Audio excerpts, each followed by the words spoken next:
That's it from us. You can get all the latest sports news from the BBC Sport app or from our website. But from everybody on the team, for now, that's it. Goodbye.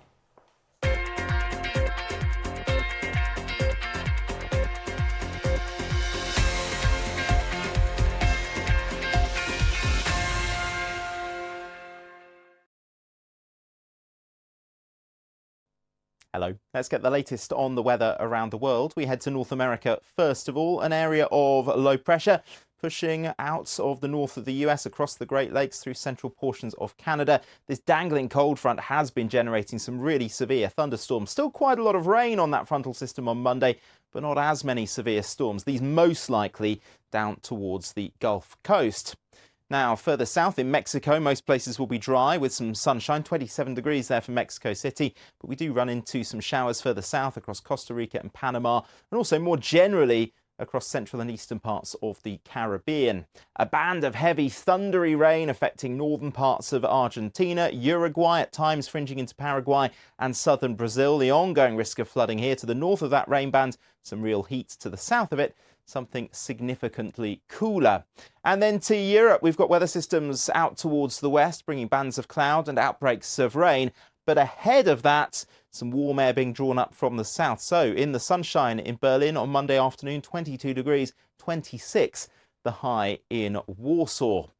To Africa, we'll see some rain running along the north coast, affecting parts of Algeria, moving in towards Tunisia. Not as wet as it has been for Kenya or for Tanzania. An area of low pressure developing just to the north of Madagascar. That will feed some rain into northeastern parts of Madagascar. And then as we move through Monday night and into Tuesday, we will see some showers breaking out across the Middle East. Some of these could be pretty heavy, could give some localised flash flooding. At the same time, things will be cooling off a little across the Levant. But no sign of things cooling off in the northeast of India or in Bangladesh. Temperatures here remaining exceptionally high, 43 Celsius there in Kolkata on Tuesday afternoon. That heat also extending into large parts of Southeast Asia and helping to drive these really intense thunderstorms that will continue to affect the south and southeast of China on Tuesday, with lightning, very large hail and a lot of rain. And then that real heat across Southeast Asia, 39 degrees in Bangkok, same sort of temperature there in Manila, very high levels of humidity. Now, a cold front moving its way across the southeast of Australia. That will be bringing some outbreaks of rain, a cool down behind that, 15 degrees in Melbourne for Tuesday. Some of that rain will be fringing into southern portions of New Zealand. That's all from me. Bye for now. Hello, I'm Katya Adler. Over the years, I've travelled around the world covering some of the biggest news stories of our time. Now, I'm the host of The Global Story, a podcast bringing you fresh perspectives on one big news story each day of the week. Every episode, I sit with a smart and savvy BBC colleague talking about what's happening, why, and what it all means. That's The Global Story. Listen wherever you get your BBC podcasts.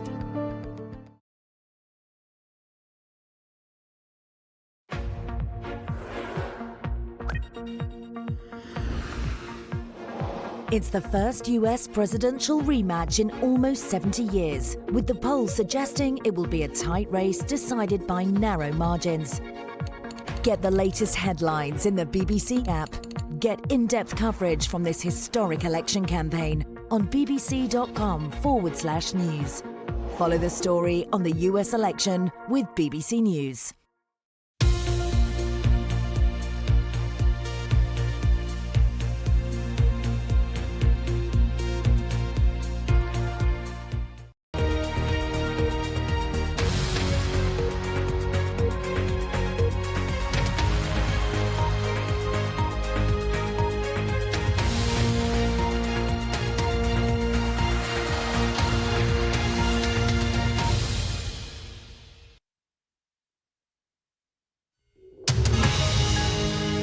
Welcome to Newsday, reporting live from Singapore. I'm Steve Lai. These are our top stories.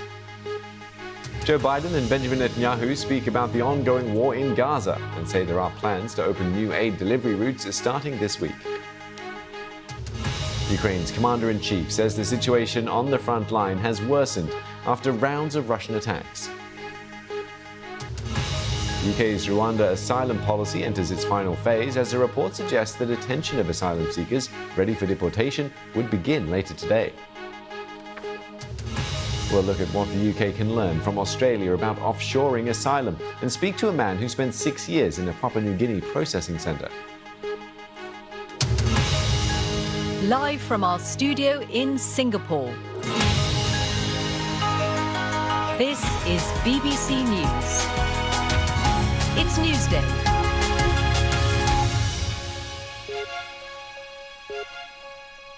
Welcome to BBC News, broadcasting to viewers in the UK and around the world.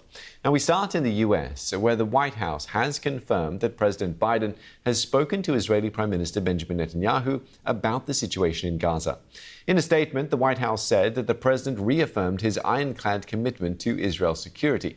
It referenced what it said was a successful defense against Iran's unprecedented missile and drone attack earlier this month. The two leaders reviewed ongoing talks to secure the release of hostages, together with an immediate ceasefire in Gaza. And they also discussed increases in the delivery of humanitarian assistance into Gaza through preparations to open new northern crossings starting this week. The statement concludes that the leaders discussed Rafah, and the president reiterated his clear position, although it didn't give details of what that is. In the last few hours, it's also been announced that the U.S. Secretary of State, Antony Blinken, will visit Jordan and Israel after a stop at the World Economic Forum summit in Riyadh. Our North America correspondent, Will Vernon, is in Washington with more details on the Biden-Netanyahu phone call. Well, I think the most significant thing about this phone call was the timing. The language in the readout provided by the White House doesn't tell us anything hugely new, but this is a crucial moment for the Middle East. As you mentioned, the US Secretary of State Antony Blinken, he's departed on another diplomatic tour of the region. He'll be meeting Qatari and Egyptian officials, other regional players too, and he's going to be discussing a US-led ceasefire plan. That could entail a 6-week cessation of hostilities in Gaza, as well as the release of dozens of hostages still held by Hamas in Gaza, and the release also potentially of hundreds of Palestinians from Israeli jails. And Mr. Biden and Mr. Netanyahu discussed the talks on this plan earlier in that phone call. Those talks have stalled in recent weeks. They also discussed increased access for humanitarian aid into Gaza. We know this is something that the Americans are very frustrated with.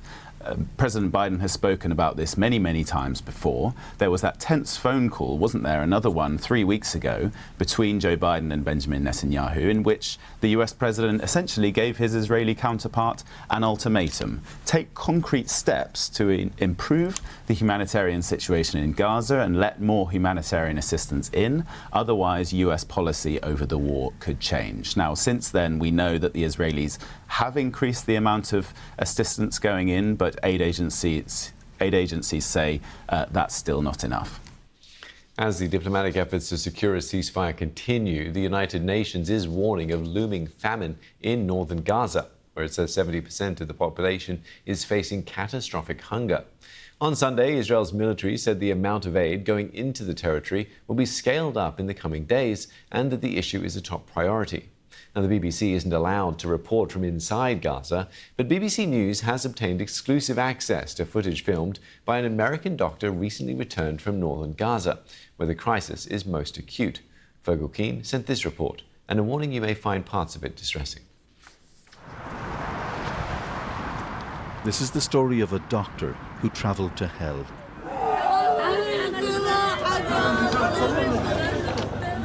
Samatar went to help people trapped by war. He usually works in a high-tech hospital in Chicago.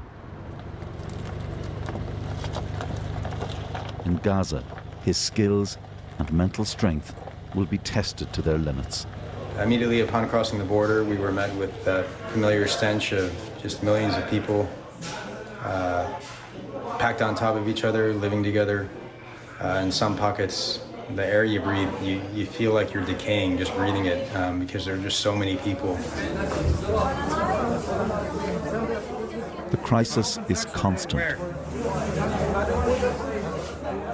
Lives in the balance. The wounded and the lost.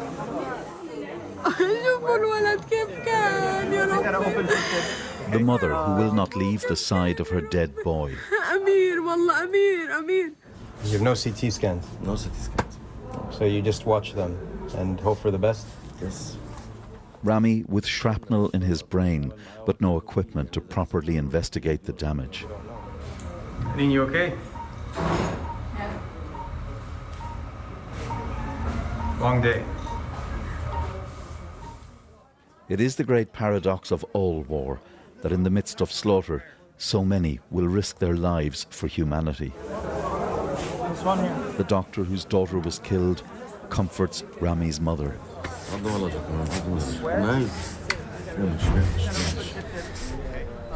But Samatar must now travel north, where the UN human rights chief alleges Israel may be using starvation as a weapon of war. Israel rejects this, saying UN figures are wrong and blames delays in distribution on the UN and aid agencies. In Kamal Adwan Hospital, the desolation caused by hunger. Baby Nahed, 3 months old. A 22-year-old woman, malnourished and sick, photographed just after she died. Karam Kadada is dead, a victim, his mother says, of disease and malnutrition. Those who already had serious medical problems are now acutely vulnerable. Jenna Ayad, before the war, learning the alphabet.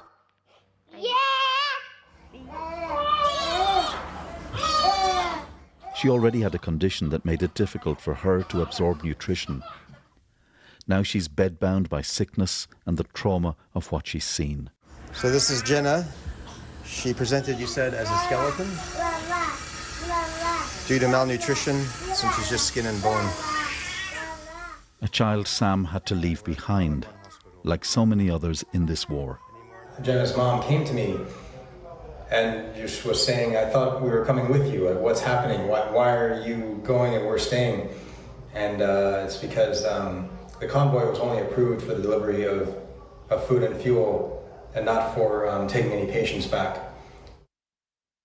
But memories of war have their own way of following, as Sam knows well.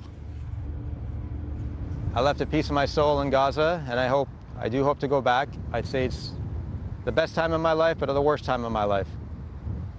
Best time because of the people, but the worst time because of all the horrors you witness. Sam managed to organise Jenna's evacuation to the south. Today our cameraman visited and found a child whose sickness, made worse by war, has left her mother feeling hopeless. What can I do? She can't be treated, and her mental state is very difficult.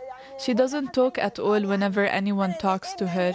Her situation is bad, and as a mom, I cannot do anything. In all of this, it is hard to speak of hope, except to know that Gaza's medics keep going, the steady light of decency. Fergal Keane, BBC News, Jerusalem. Staying with Gaza, the aid organisation World Central Kitchen, which provides meals for hundreds of thousands of people in the Strip, has announced that it will resume operations there. It suspended its work after 7 of its workers were killed in Israeli airstrikes at the start of this month. World Central Kitchen says it has 276 trucks with the equivalent of almost 8 million meals ready to enter through the Rafah crossing. They will also send trucks from Jordan and are exploring the maritime corridor, as well as adding a third high-production kitchen. And the organization's CEO, Erin Gore, said in a statement that they have no concrete assurances about the safety of their staff, but had to make a choice to either stop feeding people during one of the worst hunger crises ever, or continue knowing that aid workers and civilians are being intimidated and killed. Ms. Gore signs off by saying, "We must continue our mission." Now, as the war continues, so do pro-Palestinian protests and encampments on US college campuses, despite police making a series of arrests. The protesters, who some university officials claim are not exclusively members of their student bodies, have demands ranging from a ceasefire in the war in Gaza to universities ending investments in Israeli enterprises linked to the military. Now, several schools have called on the police to remove demonstrators. On Saturday, more than 275 people were taken into custody on campuses from Arizona to Massachusetts. However, their solidarity is being felt in Rafah, where displaced Gazans can be seen writing gratitude messages on their tents for student protesters. Now, away from the Middle East and to the Ukraine war now, and Ukraine's commander-in-chief says the situation on the front line there has worsened in the face of multiple Russian attacks. Alexander Syrsky confirmed that Ukrainian forces had withdrawn from positions close to the town of Pokrovsk in the eastern Donetsk region, where there has been fierce fighting. He also said Russia had what he called partial successes near Kupiansk, but said Ukrainian forces had stopped their advance. Russia is trying to take advantage of its current superiority in manpower and artillery before Ukrainian forces get much-needed supplies of US weapons. Now, meanwhile, Ukrainian military intelligence has released a video it says is of a drone strike on an advanced Russian radar station. The radar is reported to be able to detect targets up to 300 kilometers away. Our Ukraine correspondent James Waterhouse sent us this update from Kyiv. General Alexander Syrsky painted a bleak picture. He talked about, as you say, the eastern Donetsk region being the worst affected for Ukraine, where defending troops have had to pull out from defensive lines which were established when the town of Avdiivka fell earlier this year. We've just travelled from there, where we saw new trenches being dug as many as 30 kilometres back from the front line, which gives you an idea of the direction of travel. But it doesn't stop there. Russia is using its air superiority, notably in the northeast around the town of Kupiansk. President Zelensky says more than 9,000 aerial bombs have been dropped on troop positions there as the Russians fly almost unchallenged in the skies. Ukraine does try and counterpunch where it can. Today, its intelligence service released footage of a drone strike on a radar system in neighbouring Belgorod region inside Russia, which can see targets as many as 300 kilometres away. So Ukraine tries to hit back where it can. But you mentioned that US aid package, that multi-billion-dollar offering. It's meant to arrive imminently, we're told, but it's clear from today's forecast that any Ukrainian benefit won't come before significant Russian gains along this eastern front line and right across it, in the words of General Alexander Syrsky today. Around the world and across the UK, this is BBC News.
You're live with BBC News.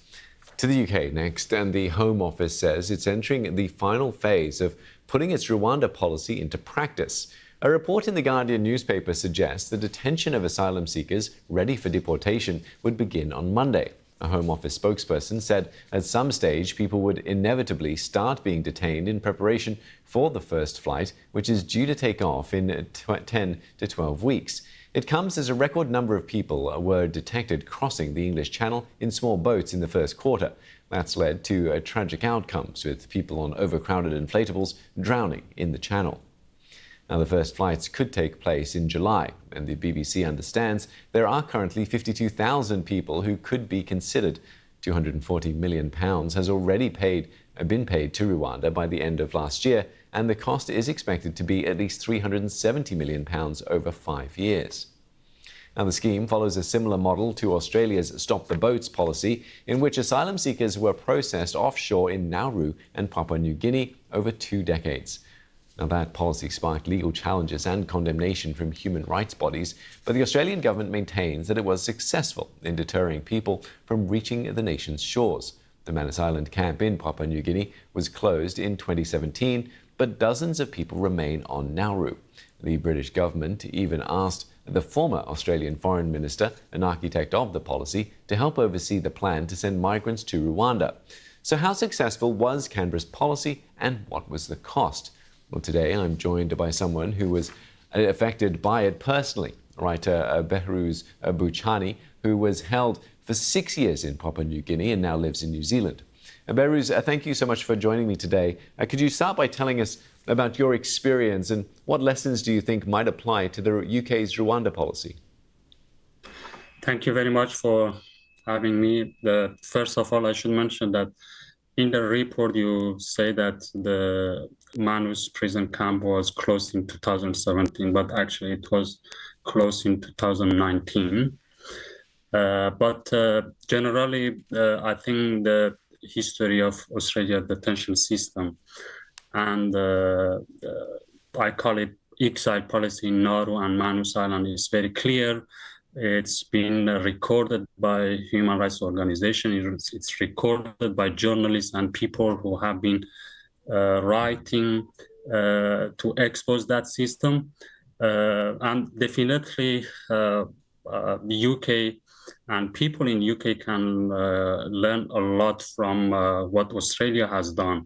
I think the biggest lesson that people in UK can learn is that in any way that you do this policy, definitely it will end up in a tragedy, because we know in Australia that they created a tragedy and hundreds of people, I can say thousands of people have been damaged mentally and physically. So there is no way to do this policy, what the government said in a human way. That's impossible, and definitely that will end up in a tragedy. So that will stay in your history, and so the government cannot get away of that. Behruz, you were held for 6 years. Could you tell us a bit about the experiences you went through? I think the biggest challenge for refugees who've been banished is the banishment itself. You know, the banishment, when you as a person who seek asylum, they banish you. I think the banishment itself is a deep violence, and it's really difficult to accept that. And even, you know, I was there for 6 years, and later when I left Manus, still I have problem with that. Still I cannot accept that Australian government banished me, and you know, I lost 6 years of my life in that prison camp. So, but of course the circumstances, the place that people, they keep people there, and I call it systematic torture. You know, like 15 people killed under that system in Manus Island and Nauru, and generally 45 people in Australian detention system over the past decade. And so I think that it's recorded, you know, people who want to know about this, who want to know about the, you know, understand this system, that how it is brutal, can definitely go and find something on internet. And, you know, many people have been working to expose this system. And Behruz, tell us a bit about your life now. I don't think that my life is important in this context, but I'm in New Zealand. I live in Wellington. So I'm just doing my work, writing, and I'm doing advocacy. Soon I will visit Europe for a conference in Graz University, which is about camp studies. So I mean, but really what is really important, that how Australia has become an example in the world, how Australia has been active to introduce this policy, this brutal policy, to other countries such as UK, and that is really painful. That I, as a person who've been through this system and experienced the brutality of that system, I see that now Australia, what's happened for us as a refugee is going to happen for other refugees, and that is quite scary. That this system has become an example to other countries. Whereas the UK government presents this in part as a way of saving lives. We've seen the dangers of small boat channel crossings with people drowning on overcrowded inflatables. And the Australian government points to the reduction of arrivals to say the policy is saving lives. What do you make of that claim? This is really unacceptable because, Australia say that, but actually I mentioned before that 15 people killed in the detention system in Manus and Nauru, and 45 people generally in total. And many people have been damaged, physically. Many families have been separated. So that is, you cannot really justify this tragedy. You cannot really justify violation of human rights in this way, that we save the life. It's just ridiculous, because we know what's happened in the end, And but I think I just wanted to say something about how this policy is not only about refugees. Of course, the refugees are the first victim under this policy, but actually that impact on political culture, that's happened in Australia, that became like a way for politicians in Australia to use refugees close to the election, use the refugees to manipulate the public. And I think that is really important. Yeah, and also, that is an important point, and that is something we will be picking up on with more tomorrow. I want to thank you for your time today. Writer Behrouz Boochani there, who was held in Papua New Guinea in Australia's offshore detention centre for 6 years. Now, as mentioned, we will be bringing you more on this tomorrow about lessons from Australia for the UK's Rwanda policy when we speak to Australia's Foreign Minister Alexander Downer, an architect of Australia's model who has been overseeing the UK's offshore processing scheme. Now, in other news, a rise in the number of women killed by men in Australia has spurred a wave of protests this weekend. Tens of thousands of people joined rallies across the country calling for action on gender-based violence. The Australian government says that on average, a woman is killed by a man every 4 days. On Sunday, Prime Minister Anthony Albanese attended a rally in Canberra and declared the issue a national crisis. I know, and that's why I'm here. That's why I'm here. I know that we all must do better, but I know this as well, that I've got to be honest. It's not just government's problem, it's a problem of our entire society.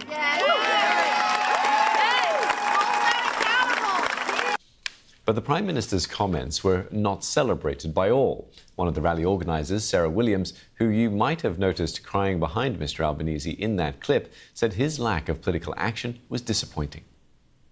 He wasn't in support for women today. He was upset that it was called out that he didn't want to make change, and he decided to pretty much come up and ask to speak. In other news, officials in Kenya have warned about even heavier rainfall as downpours batter parts of East Africa. More than 150 people have been killed in neighbouring Tanzania, while hundreds of thousands have been displaced in Burundi and Uganda. And there are also fears that 5 key dams on the Tana River, Kenya's longest, could overflow in the coming days, with people in affected areas advised to move to higher ground. And these pictures are from Kenya's Makueni County, southeast of Nairobi. So far, at least 76 people have died there, with a further 130,000 displaced. Meanwhile, in Tanzania, floodwaters have engulfed houses in the capital, Dar es Salaam, and displaced more than 200,000 throughout the country. Tanzania's Prime Minister has blamed environmental degradation for the severity of the damage. Now, tornadoes have left a trail of destruction in the U.S. state of Oklahoma, killing at least 4 people. Cleanup operations have been taking place in the town of Sulphur, which was badly damaged. The storm late on Saturday flattened buildings, flipped over cars, and tore off roofs. Power cuts have affected about 30,000 people across Oklahoma. Its Governor Kevin Stitt has declared a state of emergency. Now, before we go, if you're headed to Japan soon, you might be in for a treat or a rude shock, depending on whether you're a fan of Godzilla. A 100-meter-tall Godzilla will be projected onto buildings in the Shinjuku area, and it will be making 3 appearances a day at weekends and on national holidays until May. Yeah, something to look out for if you're headed that way. In the meantime, thanks for joining me here on Newsday. Bye for now. Hello. Split weather fortunes across Europe through the coming days because an area of low pressure is going to be swirling its way across the western side of the continent. In fact, various frontal systems bringing outbreaks of rain. On the back edge of that, some relatively cool weather, but ahead of that, some real warmth building, particularly through central parts of Europe on Monday afternoon.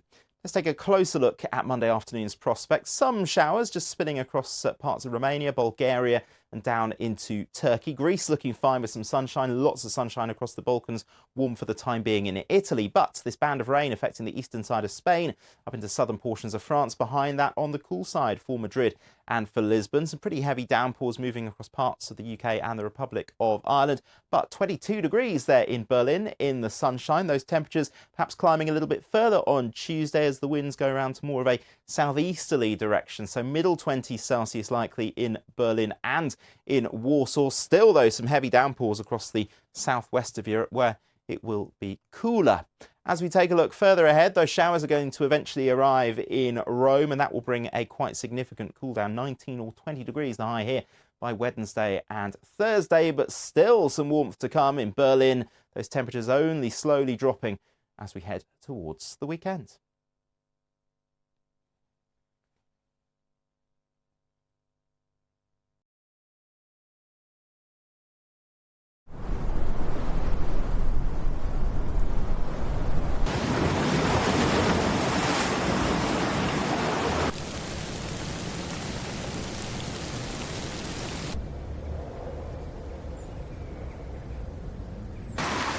When the weather can't make up its mind, we can help you make up yours. Check on BBC Weather. The future is already here. All about AI changing our jobs. From gadgets to gaming. May the best driver win. It won't be me. Sustainability to AI. Giant nets and AI robots to deal with plastic pollution. The latest developments from the world of tech. A floating solar farm, and it's a pretty impressive sight. Wow! That went right through me! Click on BBC News. With elections coming up, South Africa faces different challenges to the first democratic polls of 30 years ago. At the same time, parts of the continent are witnessing threats to democracy in the form of armed conflicts and military coups. For more on what's next for democracy in Africa, join me, Nomsa Masego, on BBC News. All this week, we are traveling to different parts of India, bringing you the stories that matter in these elections as the country heads to the polls. We will speak to people that we don't often hear from, but who will decide the future of this country. Join me, Samira Hussein, for continuing coverage on BBC News. The prosperous world of pampering our pets. It's set to be worth $500 billion by the end of the decade. We're going to find out about the lucrative business of the online pet influencer, and I catch up with the big boss of the world's biggest pet carer marketplace. Join me, Aaron Heselhoff, on Talking Business Weekly, here on BBC News.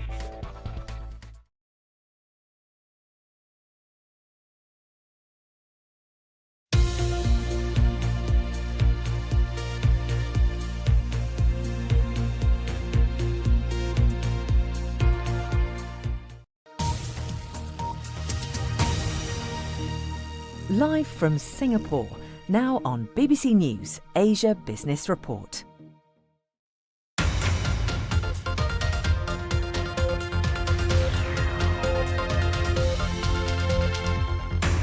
Tesla founder Elon Musk is hopeful for more win-win results as he makes a surprise visit to China. And we'll find out how a big US firm is coping with the challenges of doing business in the world's second largest economy.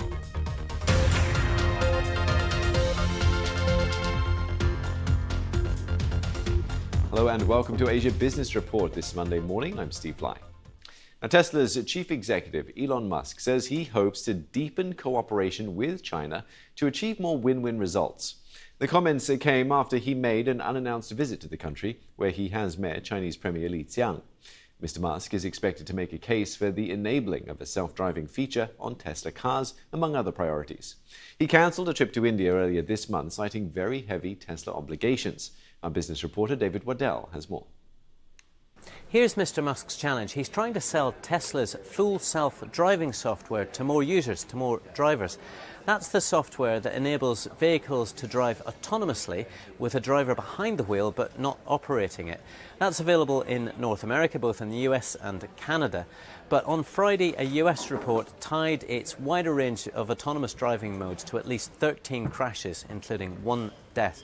Despite that, Chinese customers are angling to use full self-driving software, but it's not yet available in their market. Mr. Musk said it would be rolled out there very soon, but here's the rub. All the data from Tesla's Chinese fleet is held in Shanghai, and under Chinese regulations isn't accessible to Tesla's US headquarters in Texas, and that hampers the learnings that Tesla needs to do to deliver a safe and effective product in China. Mr. Musk needs to navigate that with Chinese officials.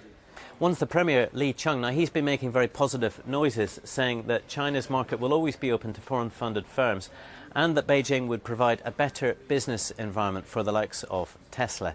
Today there's fierce competition between Tesla and its Chinese rivals. BYD, for example, China's biggest EV producer, and new entrants such as Xiaomi, better known for its smartphones. XPeng is one to watch. It's trialling both Transformer-style flying vehicles and its own self-driving software. These companies are providing stiff competition in both the domestic and international markets and forcing Tesla to compete on price. Tesla's sales are falling and its share price is down almost a third since the beginning of this year. You can find more of our coverage of Tesla on our website, bbc.com/news. Now, it is the start of a brand new week, so let's take a look at some of the key economic events to watch out for. On Tuesday, we'll find out if China's manufacturing activity will continue to expand when official PMI data is released. Last month, factory activity rose for the first time since September, beating economists' forecasts. On Wednesday, the US Federal Reserve will make its latest decision on interest rates in the world's largest economy. Staying with the US, on Friday, jobs data for April will be released. Now, Katrina L. from research firm Moody's Analytics says she expects the pickup in China to continue. So we are expecting that it will remain above that 50 threshold. So we're looking for a 50.5 gain in April. So that's slightly weaker than that resurgence number that we saw in March of 50.8. But I think what's going to be really important is if we dig deeper to look at what those forward indicators are telling us. In March, we saw new orders and new export orders pick up quite substantially. So we'll be looking closely at what those forward indicators are doing in April as well. I think underlying momentum does seem to be improving both domestically and offshore in terms of demand for Chinese manufactured goods, but it is picking up at quite a slow, likely, bumpy pace. So looking at those forward indicators will provide some guidance on where exactly it's headed. Okay, and if we turn our attention to the US then in that Fed meeting in midweek, latest interest rate decision, what do you think is going to happen there? They're going to hold pat? So our expectation is exactly that they will not move on the interest rates. And we do expect that they will hold steady right until September at the earliest is when we are forecasting at this stage a rate cut will come through. But I think, what markets are going to be really paying incredibly close attention to is that post-meeting press conference and statement, just to see any kind of clues in terms of what the Fed's thinking, in terms of, any kind of clues on what on when we're likely to get that cut come through. I think at the end of the day that the path is not set by any means. They're really going to be guided by the inflation data and also the employment data as well to just kind of see how that inflation pulse is tracking. And at the end of the day, what we've seen is that inflation is cooling much more slowly than what was anticipated. And the Fed has been very clear that they want to be patient and are not going to move too quickly to cut rates unless inflation is sustainably back to that target range. Yeah, the scrutiny on the language used in those sort of press conferences is quite incredible. Let's turn our attention then to the unemployment, which you mentioned just then in the US. And that's also a key indicator of how the economy is doing. And it's looking incredibly strong. Is that set to continue? Yeah, exactly. I mean, what we've seen from the labour market is a story of resilience, really. I mean, what we are expecting in the April report is that we will see a bit more of a pullback in the pace of jobs growth. So we're looking for about 250K worth of jobs created. That's a decent pullback from the just over 300K that we saw added in March. But that being said, the unemployment rate at that level is still expected to hold steady at about 3.8%. But again, that resilient labour market is one of the key drivers of why we haven't seen inflation pull back, because it's really adding to that domestic demand, helping keep household spending as well, which is a positive thing. Katrina L. from Moody's Analytics with that look ahead of data we're expecting this week. And we are also expecting a slew of large companies to report earnings this week. On Tuesday, Amazon will release its earnings for the first quarter of this year. Analysts are expecting a jump in both year-on-year revenue and profit. Also on Tuesday, Coca-Cola will release its financial figures. Net sales rose by 7% in the last 3 months of 2023, with higher prices making up for lower volumes in North America. And on Thursday, Apple will report its earnings for the April to June quarter. Analysts are predicting weaker iPhone sales, particularly in China. Now, the US and China have agreed to hold their first high-level talks on AI in the coming weeks to discuss safety concerns over the emerging technology. America's top diplomat, Antony Blinken, made the announcement at the end of a 3-day visit to the country. The two economic superpowers are locked in a rivalry over tech innovations and national security issues. Now, tensions with China are still a top concern for American businesses operating in the world's second largest economy. While the recent increase in diplomatic engagements have been encouraging, a lot rests on implementation. That's according to the founder of one of the largest private healthcare providers in China, Roberta Lipson. Over the past few years and through the pandemic, I was really concerned. The U.S.-China relations, in my mind, was in the worst place it's ever been in my 40-something years of experience in China. There was zero high-level contact over those years until 2023, when Janet Yellen made her first visit, and then we had a series of visits. This was a huge relief to business because now we're talking, and the governments are looking for solutions. The Chinese government isn't ignoring U.S. companies' concerns. In fact, they've been issuing a series of policies promising further reduction of the negative list, liberalization of cross-border data exchange, which are some of the bigger concerns of U.S. Business here. We just hope that those policy statements will be soon followed by implementation. Now, you've spent many years in China. Give us a sense of some of the lessons that you've learned being over there. In 40 years, I've seen lots of cycles of economic growth and contraction, but that's set against the long-term incredible growth story and being able to see the quality of life improving for the vast majority of Chinese people.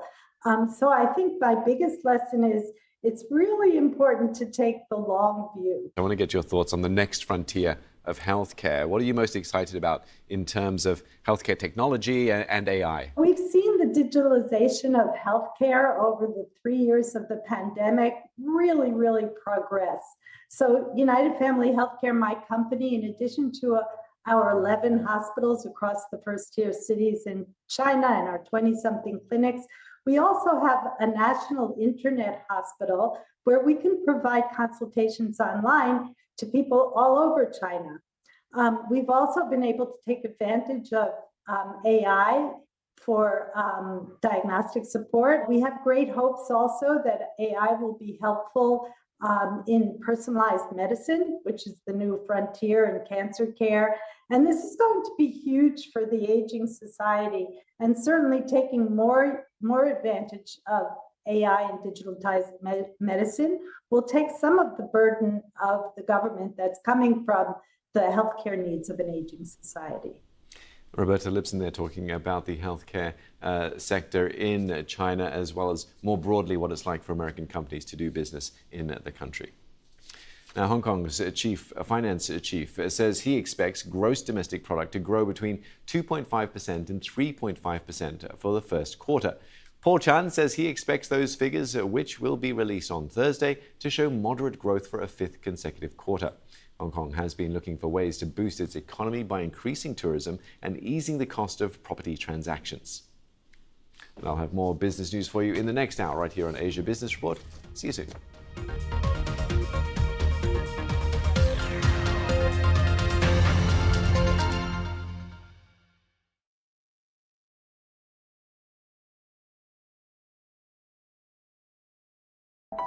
I've just spent the last 2 years as one of the BBC's Middle East correspondents.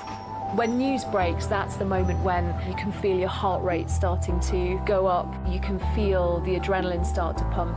One of the things I love about my job is being out in the field. From north to south, this is a country in shock. On the morning of the earthquake, I was actually already in Turkey. I was in Istanbul airport, and I remember looking at my phone and seeing the notifications starting to come in and realizing that this was huge. For me, it's just about telling those stories, about making them vivid and understandable. The scars run right across southern Turkey, the same desperate scenes in each town. This was an entire neighborhood, and it's completely destroyed. It was hundreds of apartments, thousands of people. I've always really liked finding people and talking to them, like people's stories, because if I'm going to talk about things that some people live through, I think the best way is for me to see it and understand it myself. So what's happened is more and more people have joined this conversation at the building, and they are telling us that some of them lived here, they knew it was dangerous. Then when I tell you what's happening, hopefully you will have more faith in me to tell you that story accurately and impartially and in a way that really means something.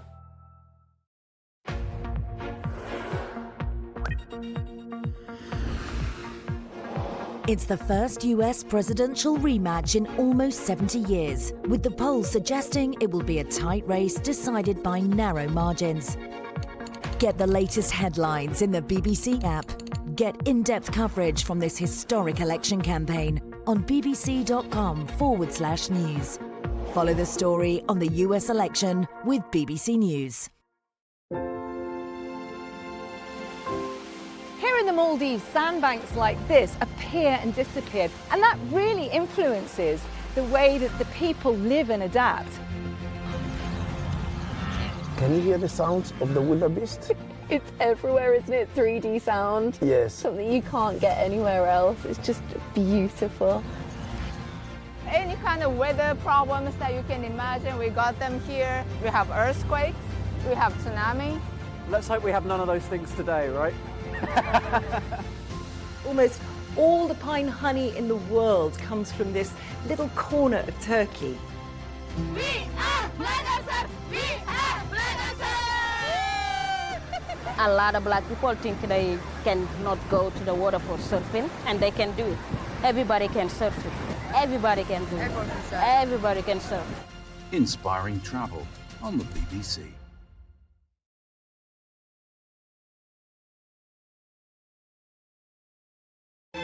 I am going to lecture you on climate change. Have you considered resigning over this? Because you're clearly embarrassed. Of course, I have been. I have thought about this. We have now the best or most sophisticated information technology in history, and people are no longer able to talk with each other or to agree on the most basic facts. I want to be totally honest with you, and I am being honest with you. At least this should be a common ground for everyone. We should defend international law. In the spirit of your title of Hard Talk, You're completely wrong. I'm not offended, but I want to hear why. You're completely wrong. Hard Talk on BBC News. This is BBC News with the latest news and results from around the globe in Sports Day.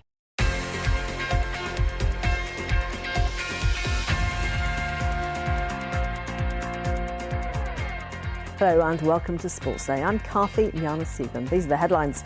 An anxious afternoon for Arsenal, but they finished the day top of the table, 1 point ahead of Manchester City. Carlos Alcaraz's attempt to win a hat-trick of Madrid Masters titles remains on track as he cruises into the fourth round. And Ronnie O'Sullivan is closing in on place in the quarter-finals at the World Snooker Championships, where he's aiming for a record 8th title.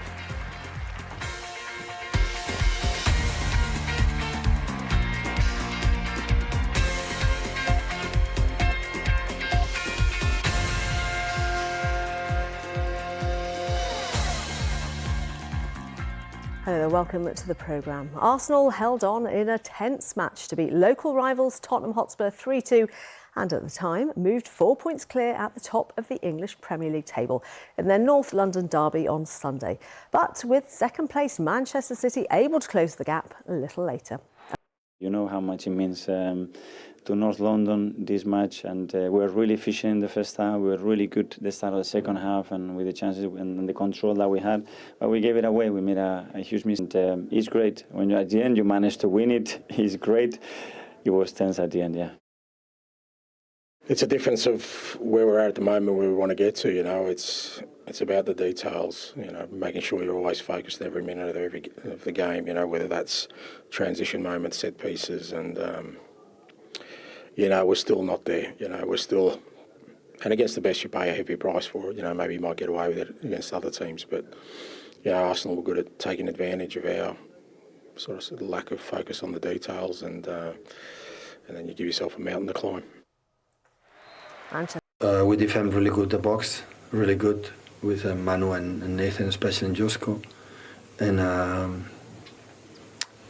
the last half an hour when Bernardo came inside with Kova, and after we could control. We are a team. We are a team that we survive with the ball.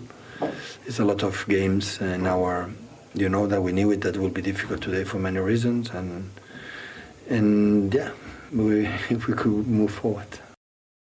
We've been playing good, being penalized by situations in clinical situations that we have to improve. But definitely, the attitude, the way the players work, we have to stick with that and go. Try to analyze this one, put it behind, and look forward to the next challenge.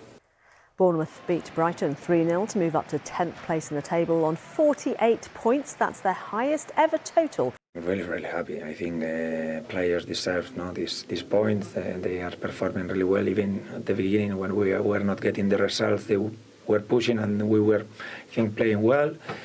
And now we want more points and we want to continue. We know that we have a really, really difficult 3 last games, but we will try to give our best, yes. French side Lyon are through to the Women's Champions League final after beating domestic rivals PSG in the second leg of their semi-final. The 8-time winners led 3-2 from the first leg and they took an early away lead through Salma Bacha. Tabitha Chawinga's equaliser before half-time gave PSG a little hope, but then a late goal sealed a 5-3 aggregate win and Lyon will take on reigning champions Barcelona in Bilbao next month. To tennis now, and the world number 4, Jelena Rybakina, eased to a straight sets victory over Maya Sharif to reach the last 16 of the Madrid Open. The 2022 Wimbledon champion, who has a tour leading 3 titles this season, broke twice in the first set to move 5-love ahead in the Spanish capital. And she went on to take that first set 6-1. In the second set, Sharif survived 4 match points, but Rybakina proved too strong, taking the set 6-4 to move into the 4th round. The world number 2, Arina Sabalenka, is also through. The 2-time defending champion Carlos Alcaraz beat Thiago Seyboth-Wilde in the 3rd round of the Madrid Masters, and it was another comfortable victory as he returns from his injury. Alcaraz won 6-3, 6-3, a second straight sets win, in his first tournament after withdrawing from both Monte Carlo and Barcelona because of a forearm injury. The Spaniard is trying to become the first player to win 3 straight Madrid Masters titles, and he will play Germany's Jan-Lennard Struff in the next round. Andrei Rublev came back from 5-love down in a first-set tiebreak to beat Spain's Alejandro Davidovich Fokina in straight sets in Madrid. The world number 8 saved 5 set points to take the tiebreak 12-10 before closing out a nervy second set 6-4. Rublev will face the 24th seed Talon Griekspoor in the 4th round. Cricket and Pakistan have appointed former Australia pace bowler Jason Gillespie as coach of their Test side. Gillespie, who has had success in England's county championship with Yorkshire, has signed a 2-year contract with Pakistan, while the former South Africa batter Gary Kirsten will take charge of Pakistan's one-day international and T20 teams. There are just over 3 months to go now until the start of the Paris Olympics. And there are several new sports included this time around. 19-year-old Toby Roberts is preparing to become Britain's first male climber to compete at an Olympic Games. He recently won a World Cup event in China to establish himself as one of the front-runners for a medal in Paris. Lewis Coombs reports. Every time you pull onto the wall, you're doing something completely different. There's always a new challenge, you're always trying something new, and then finally being able to do it is hugely satisfying. What started at an after-school rock climbing club aged 8 is about to take Toby Roberts to the biggest stage of all. It feels surreal, like the Olympics has just been such a big dream for me, and to finally be in that prep stage, like getting ready, it's all starting to feel real. Like I can't wait to get out there and give it my all. Toby wasn't old enough to go to the Tokyo Games, but his eyes were already set on Paris. More than 10,000 hours on the wall later, he's now set to become the first British male climber to compete at an Olympic Games. When it was first introduced as an Olympic sport, when I was just a little kid, really, it was just so special, and I was like, yeah, that's what I want to do, that's what I want to go for. Here comes Toby. When I think about it, it's like, wow, I'm living the dream right now. This is incredible, and I'm just so happy to be in this position. Toby secured his Paris place by winning the European qualifying event and has backed it up with 2 recent World Cup victories, all of which puts him among the medal favourites for the combined bowl. That's it from us. You can get all the latest sports news from the BBC Sport app or from our website, but from everybody on the team. For now, that's it. Goodbye.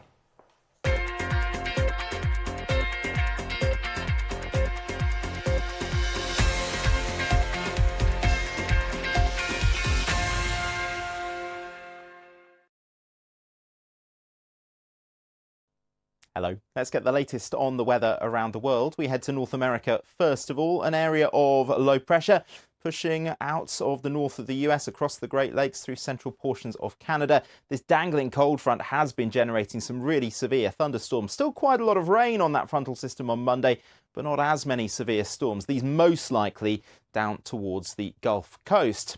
Now, further south in Mexico, most places will be dry with some sunshine, 27 degrees there for Mexico City. But we do run into some showers further south across Costa Rica and Panama, and also more generally across central and eastern parts of the Caribbean.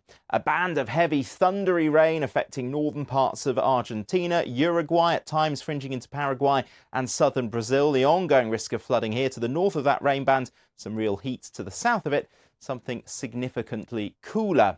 And then to Europe, we've got weather systems out towards the west, bringing bands of cloud and outbreaks of rain. But ahead of that, some warm air being drawn up from the south. So in the sunshine in Berlin on Monday afternoon, 22 degrees, 26 the high in Warsaw. To Africa, we'll see some rain running along the north coast, affecting parts of Algeria, moving in towards Tunisia. Not as wet as it has been for Kenya or for Tanzania. An area of low pressure developing just to the north of Madagascar. That will feed some rain into northeastern parts of Madagascar. And then as we move through Monday night and into Tuesday, we will see some showers breaking out across the Middle East. Some of these could be pretty heavy, could give some localised flash flooding. At the same time, things will be cooling off a little across the Levant. But no sign of things cooling off in the northeast of India or in Bangladesh. Temperatures here remaining exceptionally high, 43 Celsius there in Kolkata on Tuesday afternoon. That heat also extending into large parts of Southeast Asia and helping to drive these really intense thunderstorms that will continue to affect the south and southeast of China on Tuesday, with lightning, very large hail and a lot of rain. And then that real heat across Southeast Asia, 39 degrees in Bangkok, same sort of temperature there in Manila, very high levels of humidity. Now, a cold front moving its way across the southeast of Australia. That will be bringing some outbreaks of rain. A cool down behind that, 15 degrees in Melbourne for Tuesday. Some of that rain will be fringing into southern portions of New Zealand. That's all from me. Bye for now. Hello, I'm Katya Adler. Over the years, I've travelled around the world covering some of the biggest news stories of our time. Now, I'm the host of The Global Story, a podcast bringing you fresh perspectives on one big news story each day of the week. Every episode, I sit with a smart and savvy BBC colleague talking about what's happening, why, and what it all means. That's The Global Story. Listen wherever you get your BBC podcasts.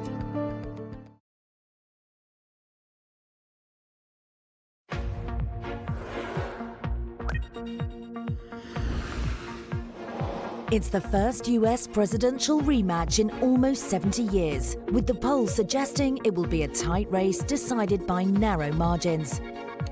Get the latest headlines in the BBC app. Get in-depth coverage from this historic election campaign on bbc.com/news. Follow the story on the US election with BBC News.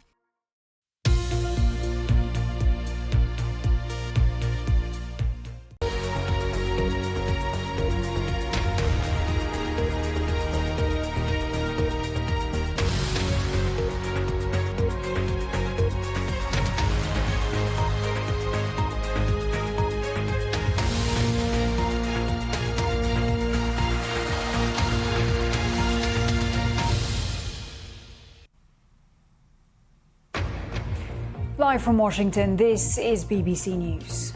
As the UN warns of mass malnutrition in Gaza, a US doctor gives an account of the pain and hunger he saw in his time there. Ukraine's troops are forced to withdraw from several frontline positions after months of Russian attacks and dwindling resources. And officials in Kenya warn of further heavy rainfall as deadly flooding and downpours batter parts of East Africa.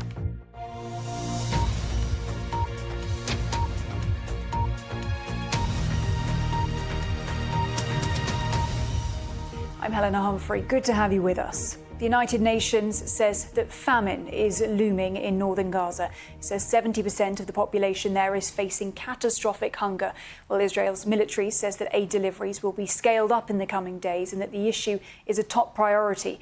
Now, it comes after 7 months of war in which more than 34,000 people in Gaza have been killed. That's according to the Hamas-run Health Authority. The UN's Human Rights Director says that Israel may be using starvation as a weapon of war, an assessment that Israel rejects. But what's life like for people struggling to find food while under Israeli bombardment?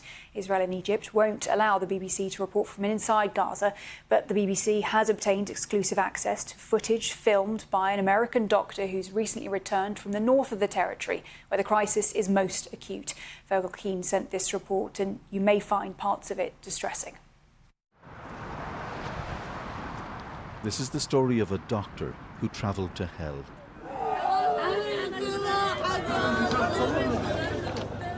Samatar went to help people trapped by war.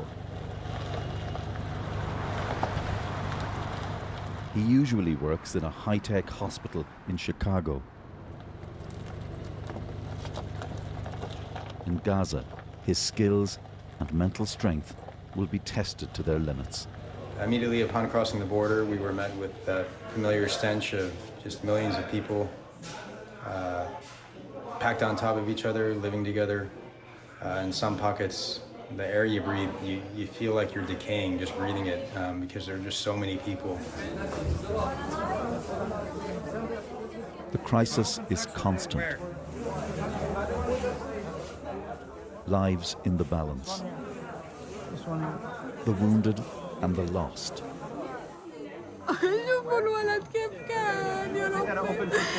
The mother who will not leave the side of her dead boy. You have no CT scans? No CT scans. So you just watch them and hope for the best. Yes. Rami with shrapnel in his brain, but no equipment to properly investigate the damage. Are you okay? Yeah. Long day. It is the great paradox of all war, that in the midst of slaughter, so many will risk their lives for humanity. The doctor whose daughter was killed comforts Rami's mother.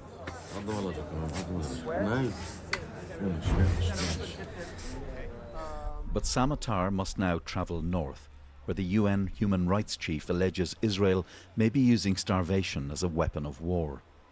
Israel rejects this, saying UN figures are wrong and blames delays in distribution on the UN and aid agencies.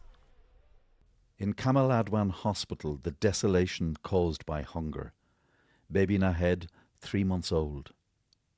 A 22-year-old woman, malnourished and sick, photographed just after she died.